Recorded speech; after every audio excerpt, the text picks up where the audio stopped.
مرحبا بكم معنا مرة أخرى في هذا الفيديو القنبلة. ناس كتقلب على باش تضر بلادنا أولادنا. كنشوفوا واحد المجموعة ديال ممثلين على اللونسا، على الجمارك، رجال الأمن، الشرطة التقنية، كلهم مجموعين أمام واحد الهونغار بالبرنوس. هونغار بالبرنوسي اللي اكتشفوا جاتهم إخبارية على أن هذا الهونغار كتبدل فيه التواريخ ديال بعض المواد الغذائية اللي كناكلوها جميع، مواد غذائية اللي مستهلكة عند المغاربة كاملين. من بعد ما جات هذه الإخبارية كتحرك الديوانة لونسا وكذلك الشرطة التقنية كاع المصالح من أجل زيارة هذا الموقع ديال هذا الهونغار. كيف كتشوفوا معنا فهنا رجال الجمارك ولونسا كيقلبوا هذه المواد الغذائية اللي يتم هنا كيبدلوا لها التواريخ ديال الصلاحية ديالها، هي منتهية الصلاحية وكيبدلوا لها التواريخ ديالها. هذا الهونغار راجع لواحد الأردني، ملكية واحد الأردني هو اللي صاحب هذا الهونغار، هو صاحب هذا المشروع السام اللي كيقوم به المغاربة، أردني اللي كيتواجد خارج أرض الوطن.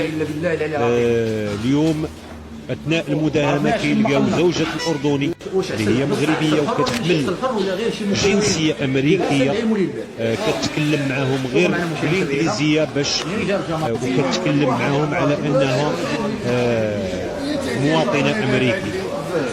فهنا علامة استفهام، علاش هاد السيدة كتكلم على أنها مواطنة أمريكية؟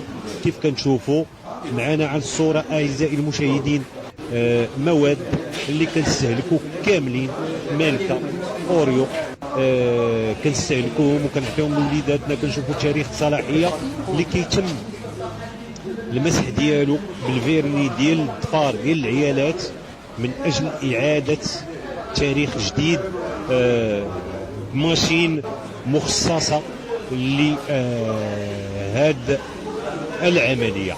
هونغار كبير كيف كتشوفوا معنا، فيه واحد الكمية كبيرة ديال المواد الغذائية منتهية الصلاحية. كنشوفوا هاد الناس كيفاش كيسموا المغاربة، كيفاش كيعطيو السم للمغاربة، العسل اللي كذلك لقيناهم انهم كينتهي الصلاحية ديالو، كيجمد وكيشدوه كيسخنوه وكيعاودوا ليه لاضات ديالو. ها البوطه باش كيسخنوه كيعاودوا ليه لاضات ديالو وكيخرجوه للاستهلاك. لان شهر رمضان كيعرف استهلاك كبير ديال ماده العسل.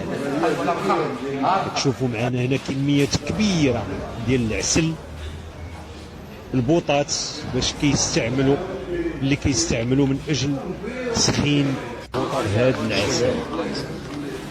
كذلك في هذا الهونغار تم ايقاف 6 افارقه اللي كيشتغلوا فيه، ف وجيرو مغربي.